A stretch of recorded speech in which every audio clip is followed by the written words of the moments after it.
All right, let's go. We're going to get in the body bowl. Y'all know what it is. I'm not about to keep explaining it every episode. So let's pick a ticket. Let's pick a body. The streets need a body. So we have a yellow ticket out the body bowl. We have a yellow ticket. We got ticket 333. That means it's going to be a good one. We got ticket 3, body 333, body 333. Let's check the reference. The names have been withheld to protect the guilty. Body 333. That's ironic.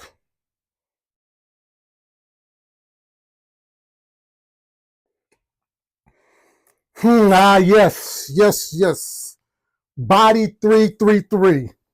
This is going to be a good one. This is going to be probably one of the best ones. Let me think it out. This is actually a good one. This is a good one. I dealt with this woman for about 3 months. And I'm about to cut to the chase and give y'all the cut to the chase.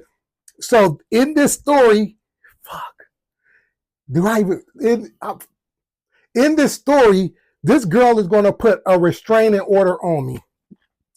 In the end of this story, let me repeat this. At the end of this story, this girl is going to put a restraining order. So you guys let me know, because I'm going to tell the story, what they say in court. I promise to tell the truth, the whole truth, and nothing but the truth. So help me, Gerald. So this girl put a restraining order. I met this girl actually on social media. Wait. We got a rater. So this girl was fine. She looked good. I was liking her. Physically, I was attracted to her, hands down. You guys know I rate on a scale from 1 to 100, 100 being the best. Her face was a 90. Face 90%, 90 out of 100. Body 95. Body 95 out of 100, but there's an asterisk next to that 95. And in this story, I explain why she get the asterisk next to her name on body wise. Body 95, but it's an asterisk next to her name. So I met this girl on social media. We have been friends for a few years. Although we flirted and, whatever and played, she had a boyfriend. So nothing really went further than occasional flirt. So for years, we have been friends on social media, had never met her. I'll say maybe 3 to 5 years we have been friends. I can't really give an exact, just thinking off the top of the head. We have been friends for, a long time on social media. She was fine to me. But she had a boyfriend. So ironically, fast forward into the story, she broke up with her boyfriend. So one day I shoot a shot in her DM and she tell me she's single now. So we start flirting again, but now it's progressing to me getting the number. So I get the number and whatnot. And for about a week or so, we're texting back and forth and it's cool. So this is when catfishing was heavy and she was more on it than I was. I should have been on it way more because y'all know my stories about being catfished. So she was like, well, let's meet up and see each other and see if we like each other. And then, because we've been texting, so let's see what's up. So I'm like, cool, what's up? Where you want to meet at? And to be honest with you, I like that. I like the meet and greet. I like the no date, no pressure. I think a confident, fine women are only going to pursue that. Other women be wanting to force you to take them out. And why are we going in public? We don't even know what each other, the vibe or what each other look like. So we agreed to meet in a little, at a grocery store or whatnot, in the grocery store parking lot. So we meet at the grocery store parking lot. I pull up and she pull up. And immediately, to me, she fine. Like I said, face 90, body 95 with an asterisk next to it. So she get out the car. I'm like, oh, she fine, she cool. I'm like, oh, she bad. She look, as a matter of fact, she looked better than her pictures. So I jump out and we talk. We greet each other, we give each other a hug. So we're talking in the parking lot, small talking, whatnot. And It's cool. It's cool. It's a cool vibe. We're laughing. It's cool. Like, how, and I always say this, how sometimes, or maybe I'm just that cool of a guy. How sometimes, you hit it off immediately and y'all just, playful and funny and it's cool and the vibe is flowing and y'all, enjoying each other little company, in the parking lot. We're not even on a date and we're enjoying ourselves in the parking lot. So I'm feeling her. So we're talking and whatnot. So she asking me what I did for work. I'm asking her what she did for work. Now, this is what caught me. I said, what do you do for work? She said she don't work. She don't work anymore. Excuse me. She don't work anymore. Crazy part about that is, side note, usually when I'm dating or talking to a female, if she don't work, automatically smash them and dash them. Like, it can't even be a second time. It's just a one and done. So when she tell me she don't work, I'm immediately thinking like, oh man, because I'm not with. That's another story, but I'm not with the not working thing. But she tell me she don't work, and I kind of like give her the face, and she laughed, and she was like, well, I don't work because my brother's in the league.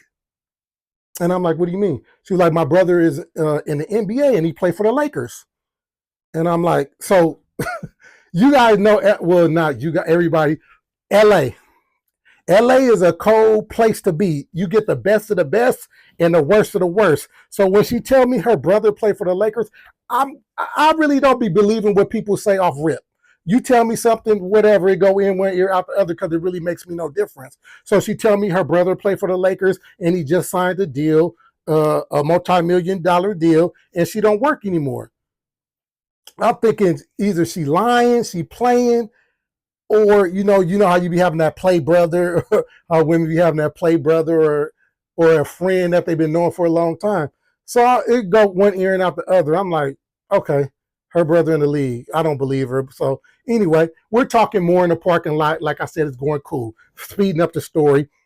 I say, well, what's up? What you about to do? Maybe we could chill or something tonight. She was like, no, I got something. She was dressed. She said she was going somewhere with her friends or some club or something. Now, side note, this was a weekday.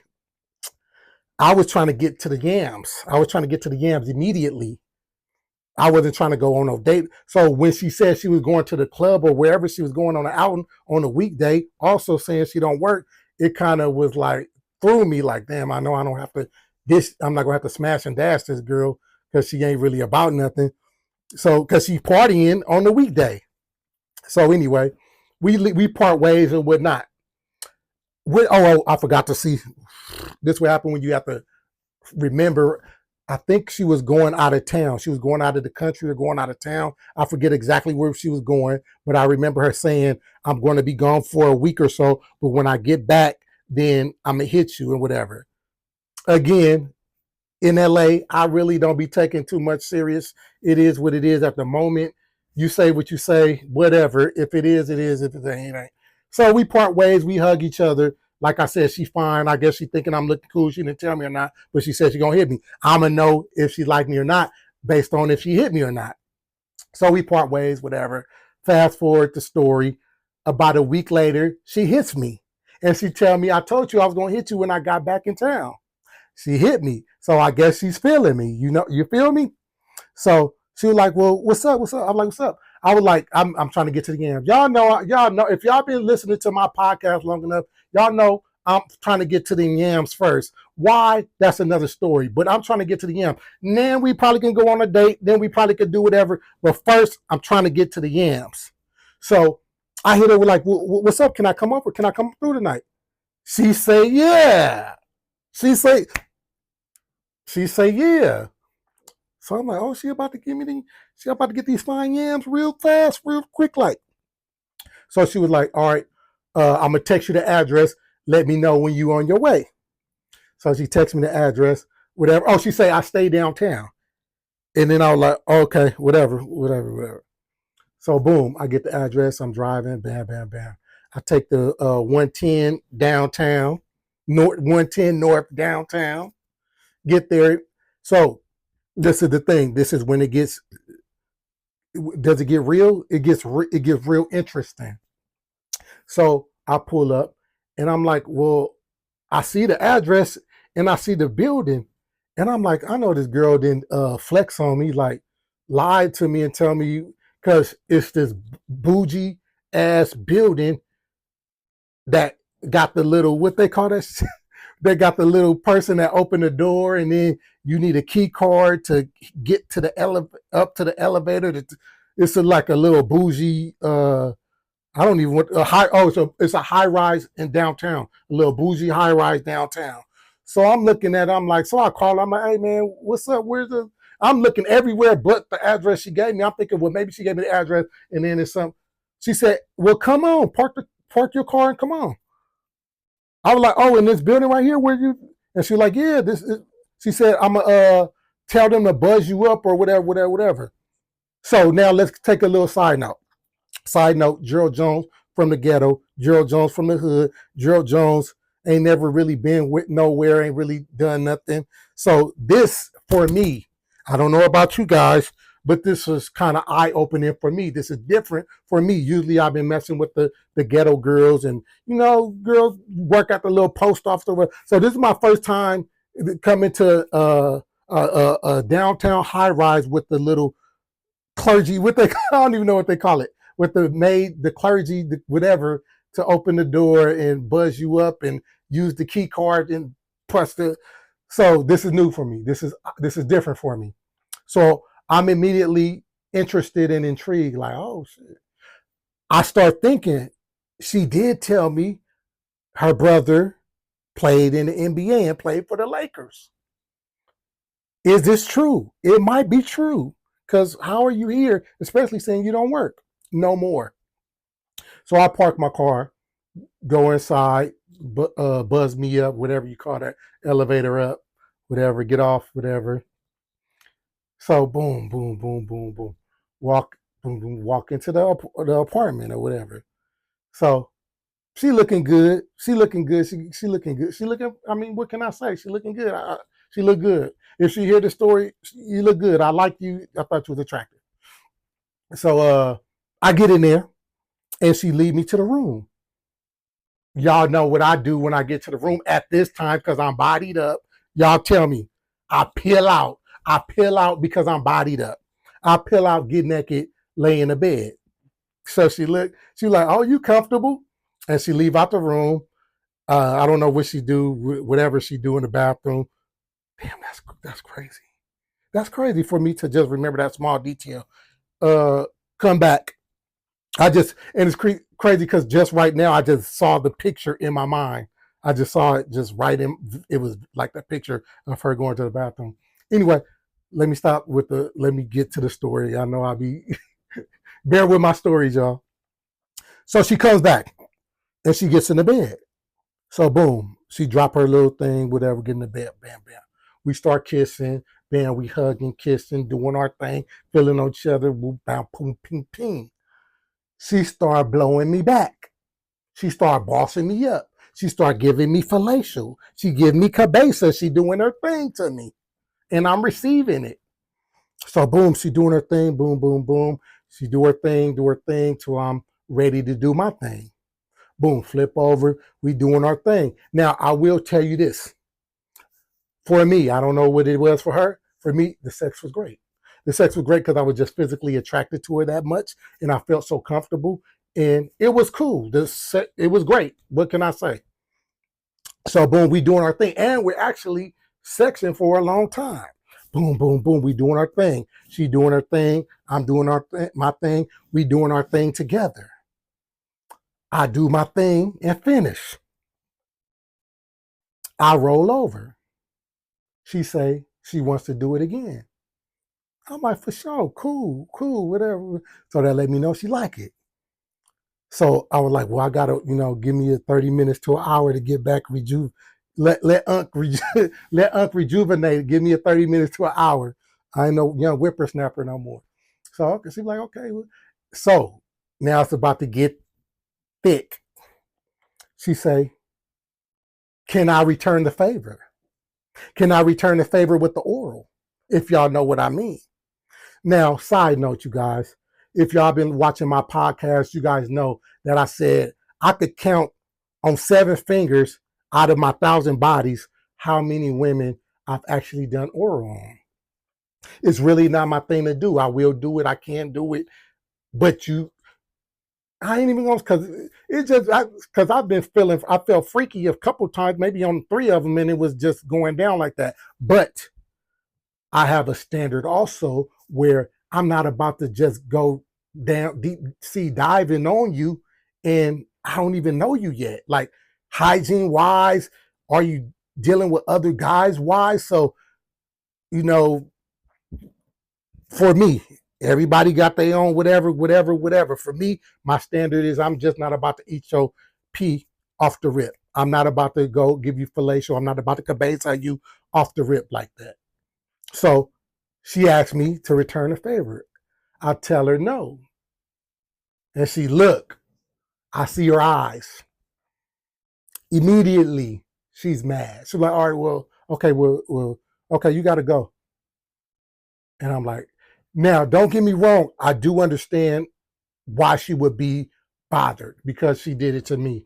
I do understand that. Don't get me wrong. Don't think I don't understand why a person would be bothered if you're not returning a favor. But that's just my standard that I stand on, that I'm not about to do that off the rip. So boom, I put my clothes on. She hopping up. She mad. She pissed. She mad. She's like, okay, well, this is probably going to be my last time seeing you. So she hit me with that. Now, let me give you a briefer. Remember, I told y'all in the beginning of the story that ultimately at the end of the story, y'all going to see this girl put out a restraining order on me.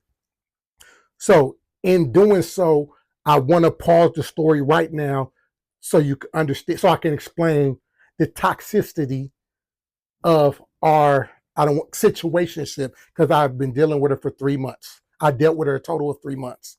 So what happened is we would get into a big argument. I'm not toxic. So when I'm thinking we having this argument, I'm thinking it's done. I'm thinking it's over. I'm thinking we not about to talk no more, because it's like to the degree of like disrespect and it's toxic. It's terrible. So I'm thinking it's done. So boom, then somehow, some way she'll hit me up like nothing happened. And of course, I still want to deal with her, if nothing else sexually. So I'll keep dealing with her. I guess that could be toxic too for me to still deal with her after she blew up and went crazy, and I then went crazy back on her. So I guess that's my toxic trait in the situation, is receiving the toxicity and letting it be cool, letting it and matching it. I guess still continue dating her or messing with her. So I said all that to say, in this moment, after she got mad that I didn't give her fellatio, she tells me, "Oh, this is my last time seeing," and she go big on me, whatever, like I'm cool on you, like. So as we walk into the door, so I stop her in front of the door. I say, "Look, I'm about to speak my piece. You could do whatever you want to do. I like you. I think you're cool. I think you're attractive. I enjoy your energy. I enjoy you. I stand on something orally, and I'm not about to shift or budge because of anything. I like you. I think you cool. So you do whatever you have to do. I'm just telling you how I feel about the oral situation, and I do understand you did it to me. I understand that. I understand why you. So she's like, whatever, and she kind of like as I didn't even get out the door good enough, and she closed it. So boom, I'm walking down the hall where I guess she did the elevator, where the elevator opened automatically and take me to the lobby. I'm walking out. The maids, the maids, the clergy, the clergymen opened the door, and I felt like I was taking a walk of shame, but not the good walk of shame. I was like, dang, I'm not about to fuck with her no more. And like I said, the toxicity of this was our situation. It was like up and down. Like I would be like, damn, it's over. Like, damn, I'm not fucking with her no more. So boom, I leave. At least I got me a little whatever. Got me a little bad one, hit me a little bad one, whatever. That's that, whatever. I'm moving on. Fast forward, probably 2 days later, 2 to 3 days later, she hit me with a text. What you doing? Oh, what's up? I'm kind of happy because I still, there will be no omission or lying on my behalf. so we can get the record straight. I like the girl. There, I liked her. So I'm not about to front play like I didn't or like it was nothing. I was liking this girl a little bit more than usual, mainly because, not really because, well, she's introducing me financially to something different. Physically, nah, I've dealt with bad women before. Mentally, no, I've dealt with it myself, being educated and dealt with educated women. But this is a different kind of financial situation that she's opening. And I'm not going to go through all the things she did, but she was showing me like another level financially. So I was kind of intrigued, like a little gold digger, not a gold digger because, but it was just interesting to see how she was moving. Keep in mind, her brother played for the Lakers. So this is really not, and this is a briefing. And I have to think about this years later and really understand like this really wasn't her money. Like she was moving like this and doing these things, but not on our own merit. So what is it really? And those were the truths I had to deal and sit with myself when I was intrigued on the things she was doing financially when it really wasn't her. So fast forward, we're dealing with each other. We're sexing each other. We're sexing each other frequently. Now, this is another thing that had me. Although she was bougie acting, she still was cool with the ghetto stuff or the normal stuff or the regular stuff.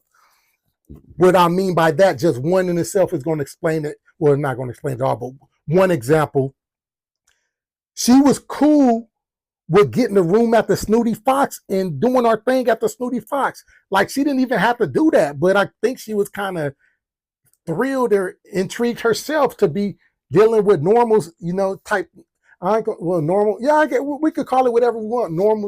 Normal stuff or basic stuff. So that was one of the things that intrigued me about her too. I was like, okay, she let me hit the thing in the Snooty Fox. Like she don't even have to be here. Then we used to have major car sex. We used to have frequently. Like, man, like I think it was what intrigued me was just how she would behave. Like they said, a lady in the streets and a freak in the sheets. I guess that rang true because that's what I was attracted to. So those were some of the things that attract me. Now, get into the body of a 95% with the asterisk. A body. So one time we doing our thing or whatever, and this is something that I learned and I want to share. Hopefully I can help somebody, inform somebody, give somebody a little knowledge, give somebody a little game on something because it was new to me. So one time we sexing or whatever, I'm rubbing on her, I'm really feeling on her body, and I'm really just, noticing and paying attention to the touch and her, and her skin and her body. And I'm seeing these very little keloid dots. She had two above her butt. She had one on each arm. She had one on her stomach. And I'm like, what's it? Like, what is this? And then she don't say nothing. And I said, so I answered I'm like, oh, you got keloid skin? And she said, yeah. And I was like, okay, whatever. Like, okay. It's kind of odd. But I guess you got keloid skin. Now, for you guys that don't know, I just learned this, so I'm giving up the game. I'm giving y'all, if y'all dealing with a woman and she got the little dots, especially above her butt or on her arms or on her stomach, that means she got a BBL. That means she has surgery. That means that's the incision from the little, whatever you call that, whatever it is it's called. So I said all that to say she omitted to me having surgery. Now that's a topic of discussion that I don't know. Should women be obligated to share with men that they had BBLs? That's crazy because I would want to know. Especially, this is also a thing. She used to be on social media heavy, and she used to be on social media heavy pushing the workout. Like she just did this all by herself with no assistance. So that was crazy to me because she had me fooled, as well as others, but she had me fooled. So I said all that to say the body was a 95, but it was assisted with the BBL. Now, I will say this in giving her credit with the BBL. She had the BBL, but she didn't get that stupid, it's a combination of things, two things. She didn't get that stupid butt. She didn't get that just, give me the biggest whopper on the, she didn't do that. She got the one that just a little put a little butt on there. So it looked like hers. It looked evenly proportioned. The second thing is that she had thick legs. Naturally, she had thick legs with a flat booty, but she didn't put the gigantic booty. So her thick legs complemented her. So first of all, it had me food and it looked bomb. So it was a perfect, giving her credit, it was a perfect BBL. You did it right. You didn't go get the biggest booty on the menu. So she got the booty with pow, boom.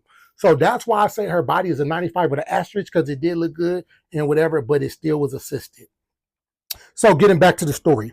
So we sex and bam, boom, boom, boom, boom.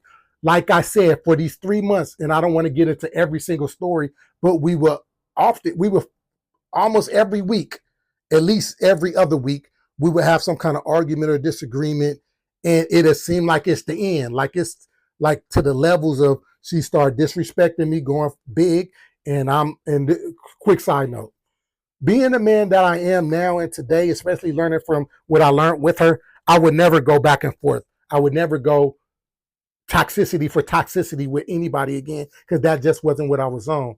I was more, I'm not toxic in the first place, but I was intrigued. So I wanted to keep dealing with her. So I accepted her toxicity, which made me react toxic too. And I'm taking accountability for me. Although it was something that made me react, I still had the choice to react toxic or not. Now I don't play that. I leave because of like I said, getting back to it, I'm ultimately going to get a restraining order. She's going to ultimately put a restraining order on me because of what happens at the end of the story. So, like I said, every week we get into it often, big, and then somehow, some way, we still mess with each other. Like I can remember. So then, even getting into the oral, I even started doing oral on her. And I remember one time, one of my things was, well, let me eat it one more time. Let me give you the cabeza one more time. So she like, we was completely should have been done because we disrespected each other beyond repair. So she come down, whatever, we go in the little car and whatever, and we do our thing in the car. So I'm like, so now I'm accustomed to this back and forth, good, not good, disrespect, cool, and situation that we're dealing with. Should have bounced, should have understood. I'm still learning. At this time, I was still learning as a young man. I was still learning as a man, but now I don't play none of that, because especially from the experience that I experienced. So getting back to the story. So now out of all these things, I'm gonna give you the last story of how we blew up, how it went disrespectful, and what happened. So one day I posted her as, remember, this is when they used to have the what they call that shit, Wednesday Crush Wednesday, or Wednesday Women Crush Wednesday, or whatever. So you put your crush up on Wednesday. So I post her. And whatever. My cousin hit me up. He like, hey, you mess with old girl? I was like, yeah. He was like, hey, I know her. I was like, oh, is that right?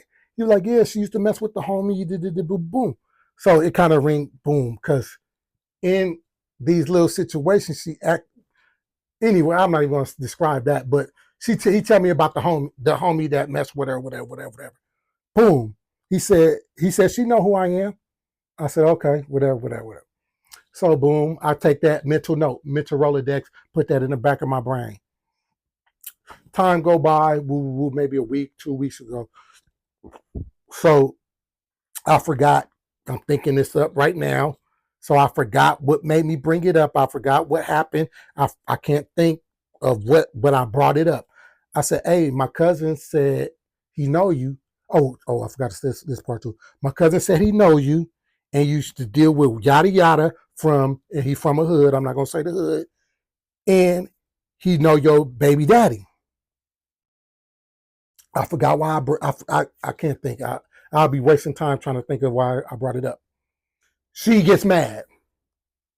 She's like, oh, it's all in my business. Who is it? You need to tell me who it is, because they on my page. They know who I am. Because she asked me, yeah, and she's going big. And ultimately, she wanted me to tell her who it is and block them. No, so she could block them. She's going big. She's going big about people being in her business and people speaking on her, and I let somebody speak on. She's going big, unnecessarily, uncontrollably going big, talking about what kind of man am I to let. I said I just brought it up. I didn't.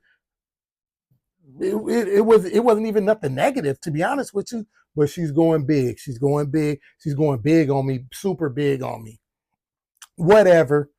So ultimately, she not ended it, but she blew up to the point saying, well, if you don't tell me who it is, that means you not fucking with me. And so I hit my cousin up. I'm like, hey, why is she going so big? And he was like, I don't know. He just said, I ain't saying it was nothing bad. I just said she used to mess with the homie. And, I was giving you a heads up as my cousin.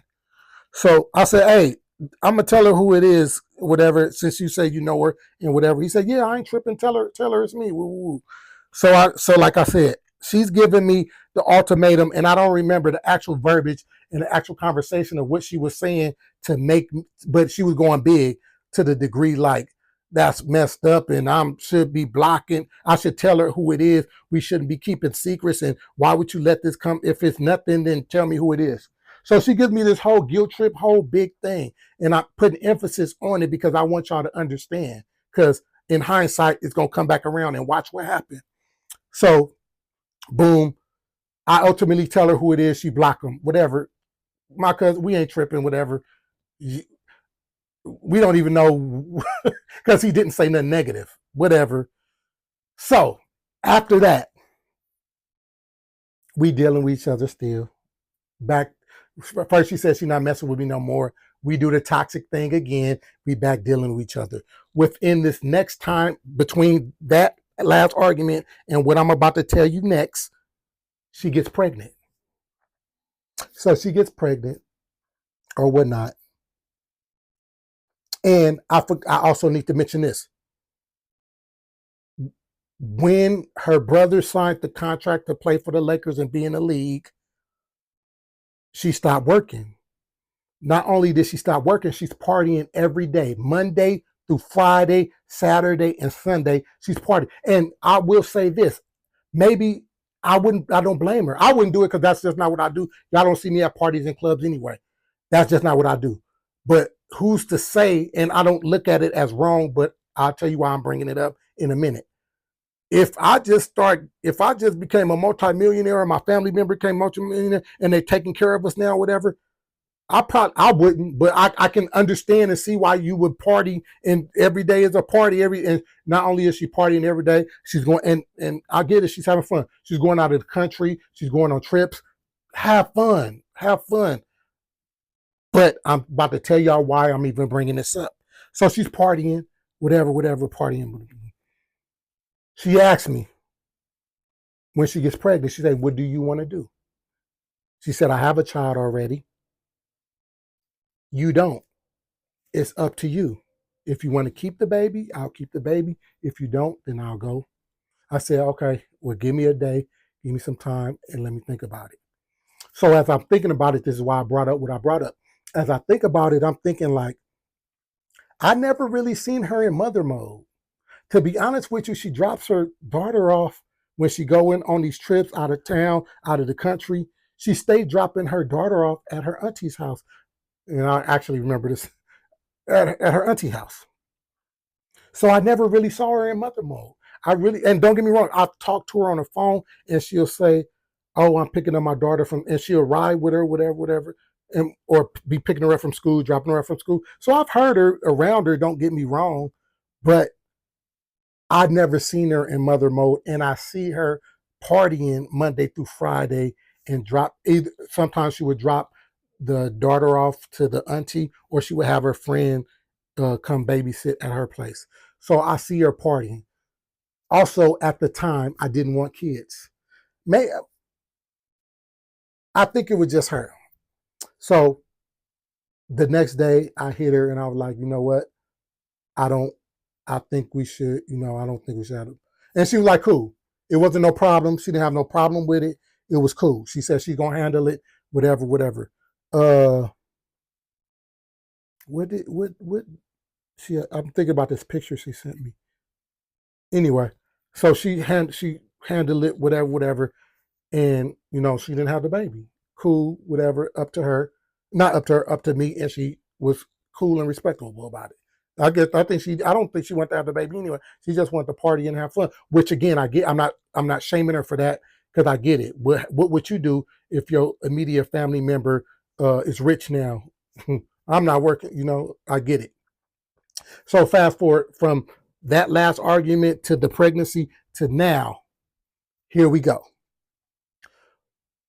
This is when she's going out of the country. I'm not going to say where she's going. And what she I don't remember actually what happened, how it happened, or what was said. But she's telling me about one of her friends. I actually think it was her sister, but she said friend. She's telling me one of her friends was saying something about my page and that I'm disrespectful and I'm childish, I'm immature, and just going big on me. What do y'all think I did? I reacted the same way she reacted about my cousin. I said, hey, well, who is it? Who is it so I can get the person off my page? Do you know she refused, like really refused to the point we were, and it really wasn't really about, it was the principle for me. Like, this is the standard and principle and law you wanted to set on how we treat each other or handle other people speaking up on us. You wanted to know so you can block them. So let me know, afford me that so I can block whoever it is telling you something about me. She don't tell me.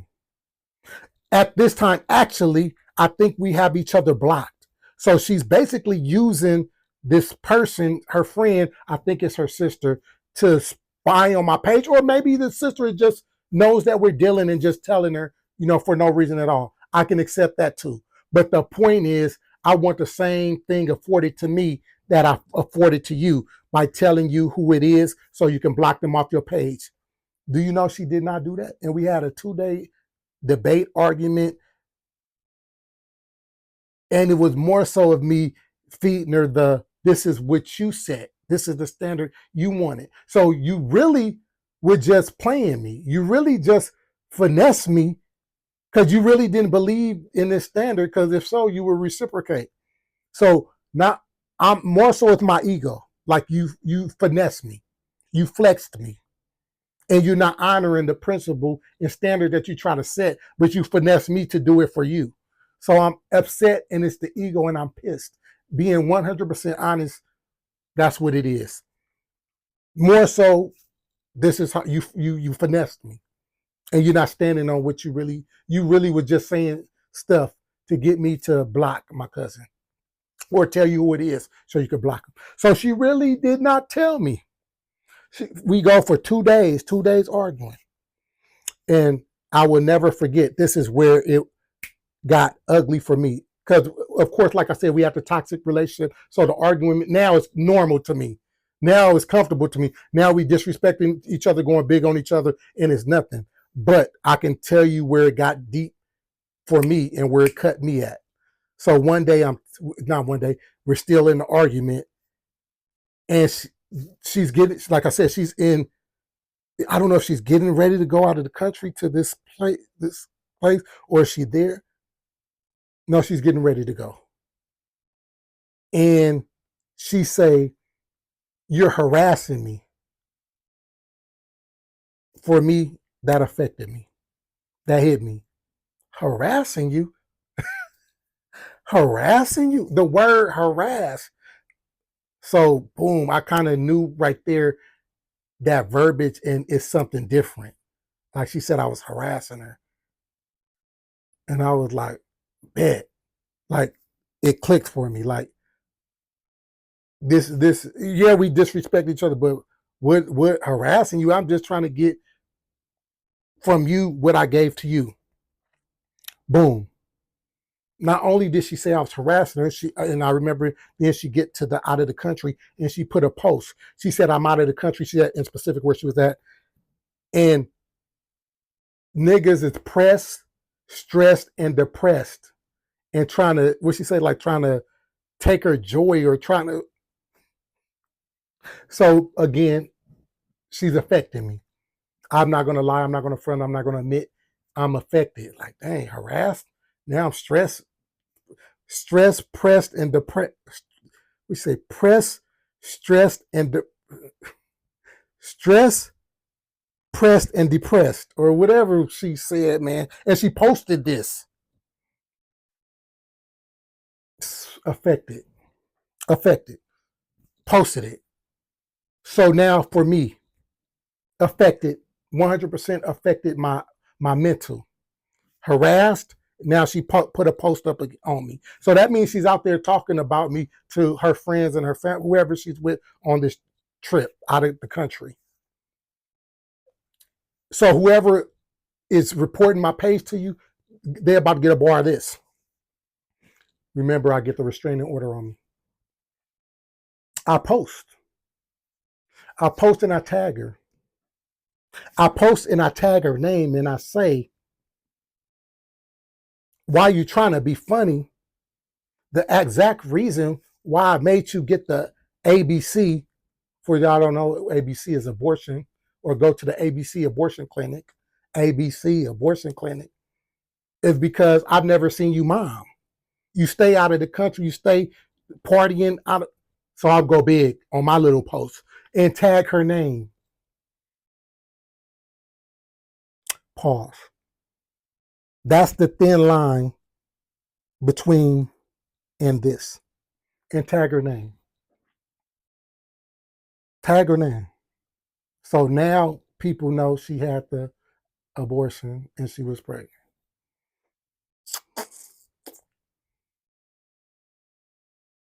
Wherever she got back in the country, that next whatever, I think it was a Monday or whatever. Well, how did I find out? A text come to my phone. A text of a restraining order comes to my phone.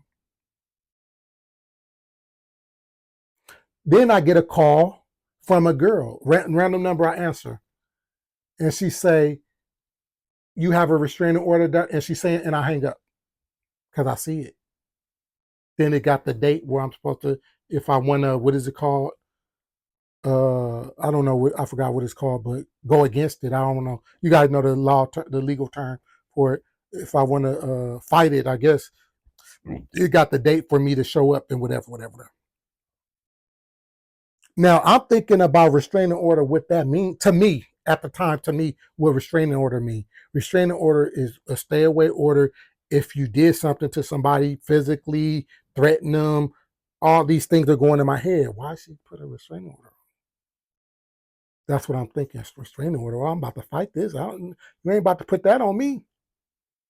Fast forward, fast forward, fast forward. We don't talk to each other. Fast forward all the way to the court date. Fast forward, we come to the court. I actually thought she wasn't gonna come, to be honest with you, because I'm like, what's really going on? She came in the court.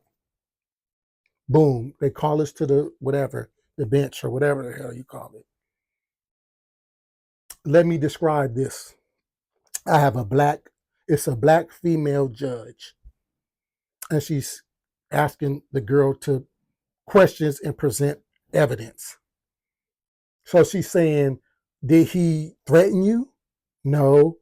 Did he put his hands on you? No. Did he show up at your job? No. Did he show up I can't show up at her job because she's not working.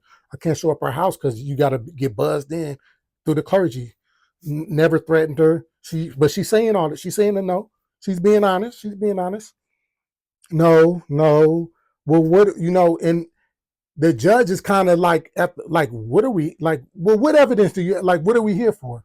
So I'm kind of like happy in the seat, like, what are we here for? This is when it gets thick. This is when it gets real.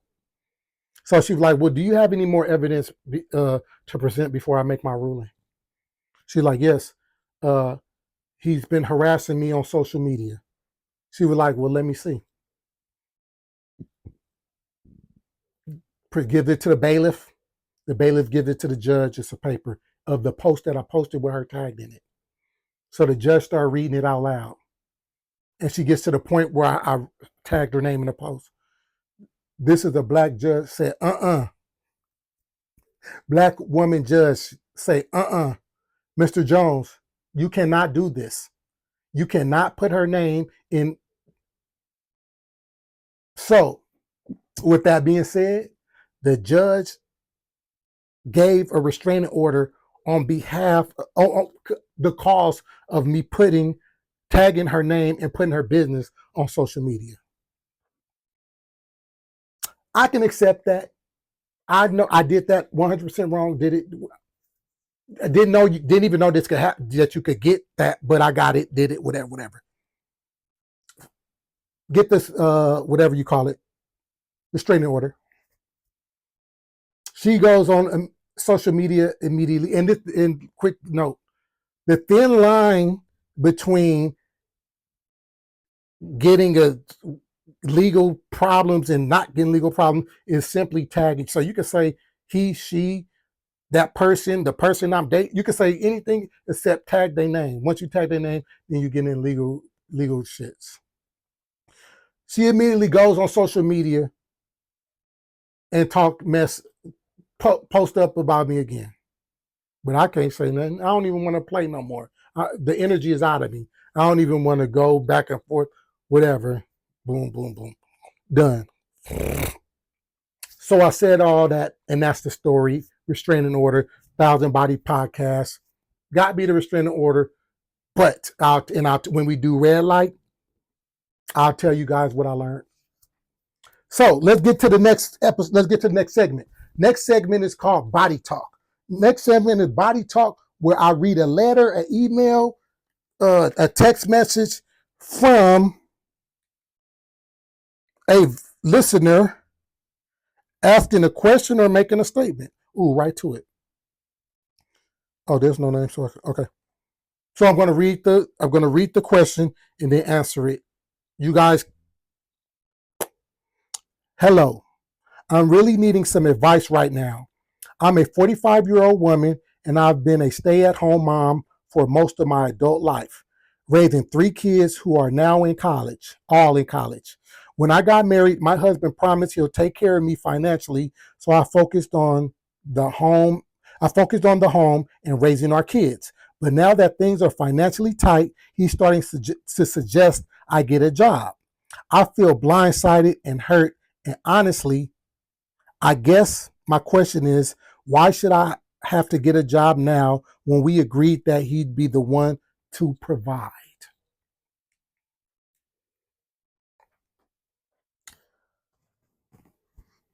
I understand.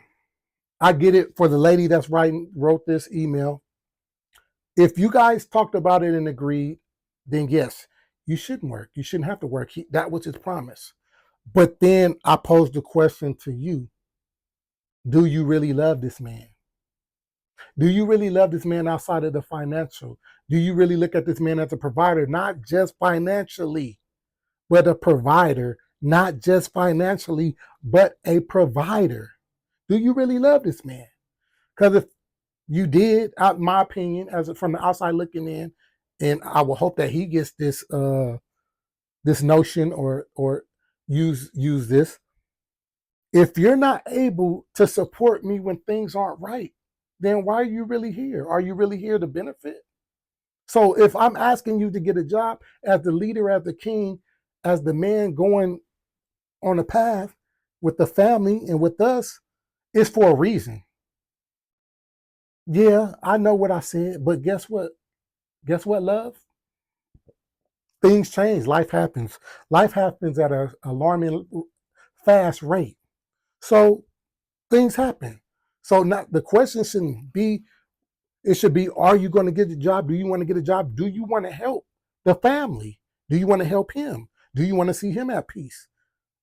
Because you said that he have been doing this all the way till you got 3 kids or to college. So he's been doing a good job. Sometimes the sun not always gonna shine. So in those rainy days, what are you gonna do? You're gonna shake him, you're gonna leave him, you're gonna complain, you're gonna be mad at him. It seems like he's doing a good job if y'all got 3 kids that's in college and you haven't had to work this whole time. I know it might be tough, but this is also the thing. This is why I kind of have a problem with women not having some kind of career or something to fall, especially living in the day and age we live now. It's like it's like at the end of the day you're hopeless because now all this time has passed and you haven't gained anything, gained knowledge, gained in the career. So now it's more so. Uh, this is more so of a desperation letter. This is more so of a I'm mad. I'm upset with him because when it doesn't have to be that. Imagine if you were, let's say, a nurse and you just haven't had to work and you have that to fall back on. I don't think it would be so problematic for you to, I don't think you would feel so bad about having to maybe work for 3 months or so on so you guys could catch back up. I don't think you would have a problem. I think I find the problem when women don't have anything to fall back on.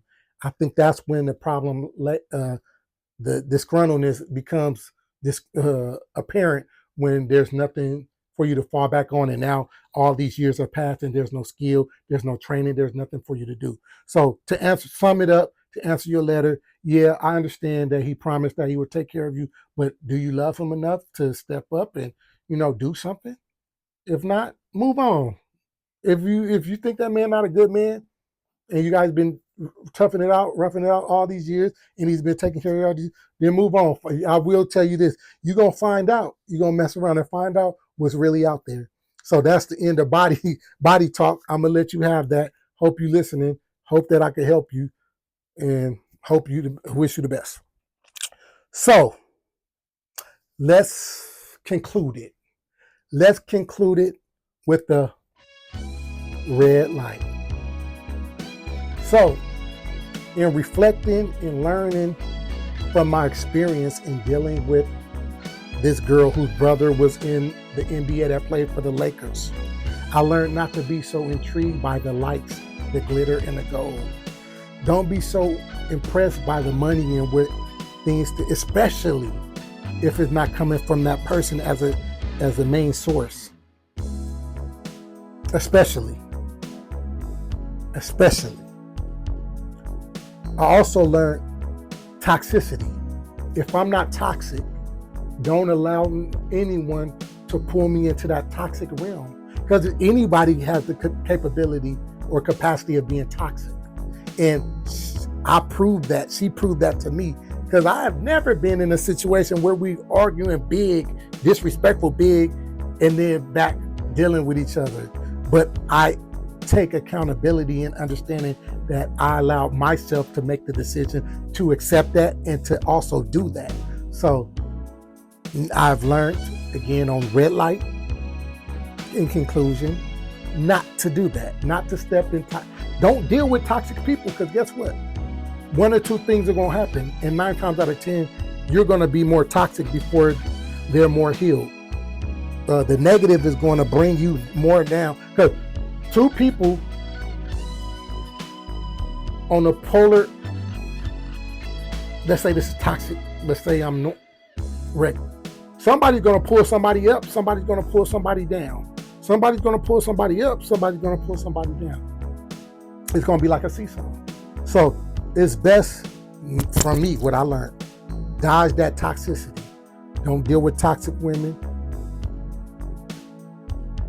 And if I am going to deal with them on a physical level, make it snappy, smash dash, get out the ass. So that's it. That's our show for today. Thank you guys for tuning in. Make sure you like, share, subscribe. Go follow me on 1,000 Bodies Podcast on YouTube. Go look at all my other episodes. Go follow me on Instagram. Follow me on Twitch. Follow me on TikTok. And that concludes our show. I want you guys to remember and never forget to be fruitful and multiply. Thank you.